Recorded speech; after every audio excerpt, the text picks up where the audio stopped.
London and the southeast of England are the most populous and most crowded regions of the whole of Britain. Life down here can be hectic and fast-paced. But did you know there are thousands of hiking trails? Join me as I take you on my 5 personal favourites. Starting with number 5, the Thamespath. The Thamespath is a national trail following the River Thames from one of its sources near Kemble in Gloucestershire to the Woolwich Foot Tunnel, southeast London. Officially, it's about 185 miles long, although it is getting longer. It's getting extended from Woolwich into Kent. It's a pleasant walk and it's not challenging at all. There are hardly any elevation increases. In fact, across the whole 185 miles, there's only an elevation gain of 110 metres. Personally, I've only walked from Woolwich up to Windsor. I did this walk in winter. The great thing is you don't go through any mud, you don't have to go through any fields. You get to see all these London landmarks which look great all throughout the year. After Windsor, the route becomes a bit more rural and unfortunately for me becomes a bit more difficult to access via public transport.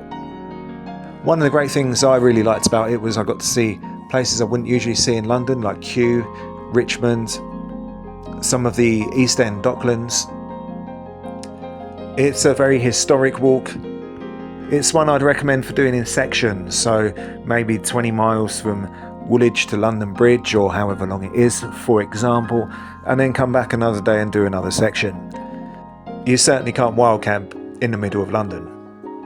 Overall, it's an enjoyable path, and if you really wanted to, you could do one bank of the river one way and do the other bank of the river back the other way, if you really wanted to.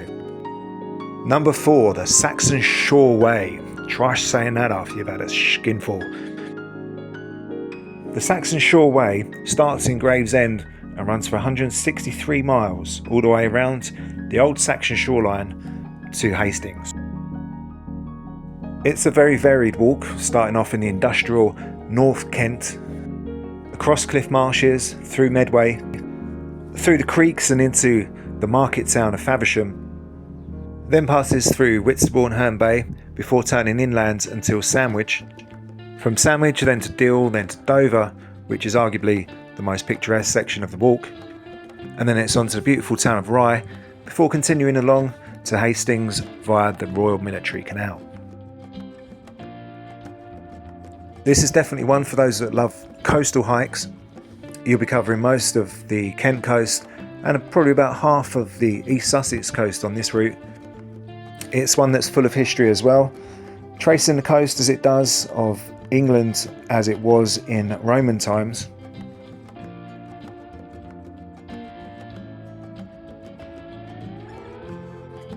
I did most of this hike in summer a couple of years ago as I walked around the Kent coast, and it's stunning. And if you get the weather, you can get some absolutely gorgeous sunsets. It's teeming with wildlife, and there's an abundance of pubs and fish and chip shops along the route.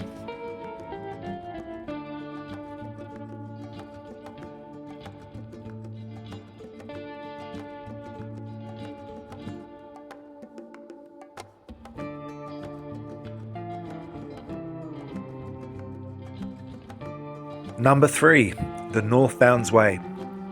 The North Downs Way holds a special place in my heart. It was the first long distance hike in the southeast of England that I completed all the way through. It was also the first long distance trail that I vlogged way back in my early YouTube days when I was too self-conscious to speak on camera.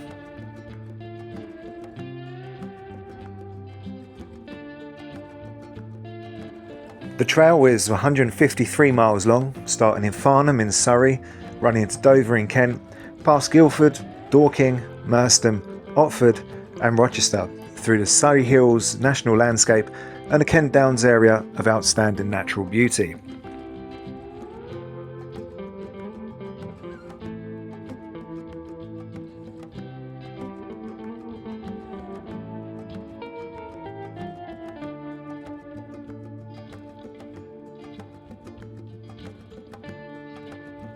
Compared to the north of England, there aren't that many hills, but the North Downs Way makes the most of what we do have.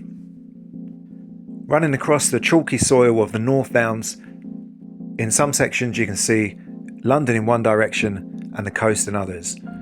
There's some beautiful pubs along the way, medieval villages.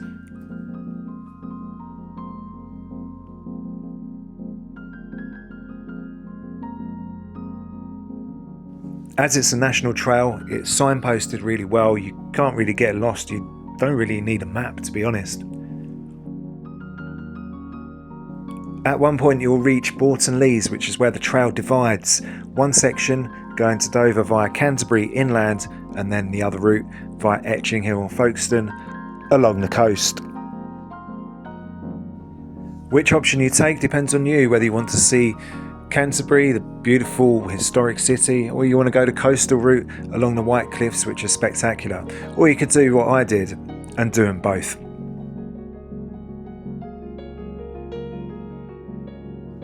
It's also a historic route. A big part of the trail is supposedly the historical route taken by pilgrims from Winchester in Hampshire to the shrine of Thomas Becket at Canterbury. There is also the history at the White Cliffs of Dover, the Battle of Britain memorialised here in Capel-le-Fern. What I liked about the walk is that it saves the best for last, so you'll be walking through all that countryside of Farnham, and then you get to the coastal section coming up to Dover, and you've got quite a spectacular ending. This is like the end point of the North Downs Way at Dover, and it's a nice way to end.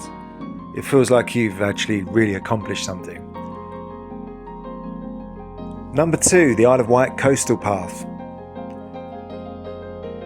At just 70 miles, this is the shortest trail by far on this list. It's very simple. You go to the Isle of Wight, you pick somewhere on the coast, you walk all the way around the coast, back to the point you started at. There is a bit of road walking, a few country lanes, that kind of thing, but mostly it's coastal scenery like this. I mean, how can you not like this? The great thing about the Isle of Wight, it's kind of like England used to be, but in miniature. The beach is beautiful and it's not too crowded either. I was quite lucky that when I went, it was late September, but it was like a summer weekend. The island feels very quaint. And unlike most of the mainland nowadays, you still have red squirrels running about.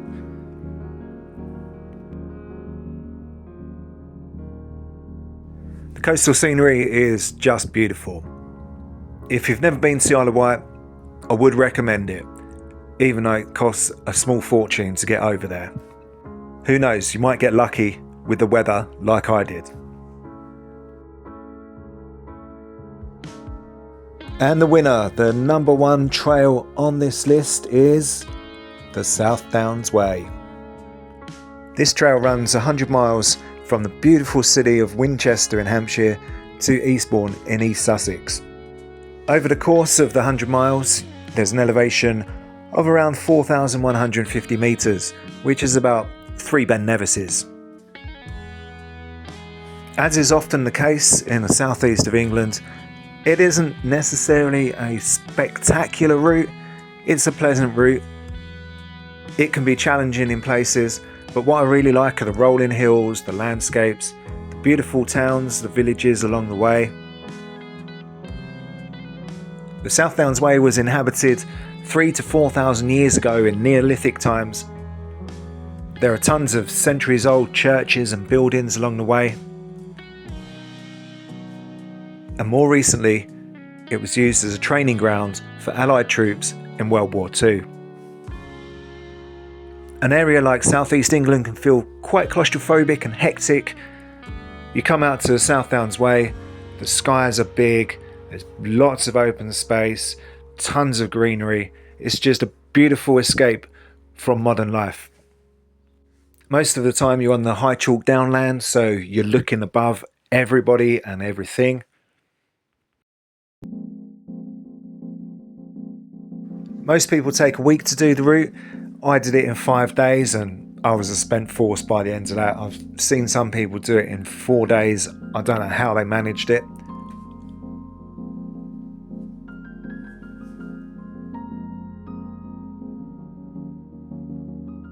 The path kind of gets better as it goes along, so you'll be walking across this downland through the cultivated farmland, whilst all the time edging closer and closer to the sea.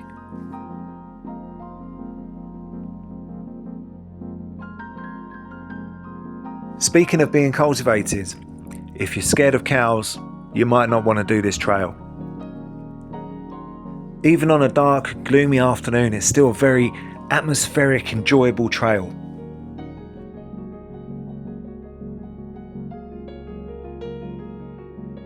As you cross one beautiful church after another, and one farm after another, another beautiful village after another, finally you get over to the Seven Sisters. Now this is what makes it number one for me, the Seven Sisters National Park. What a beautiful place. For my money, the most beautiful in the whole of southeast England.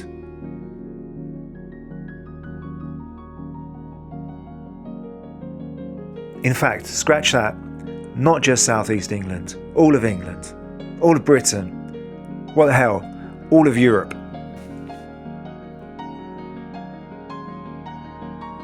So that's my top 5, folks. Let me know what you think in the comments. Do you agree? Would you like to hike these trails? Have you hiked these trails? Let me know. Thank you very much for watching. I'm the Absolute Ranker. Please remember to like and subscribe.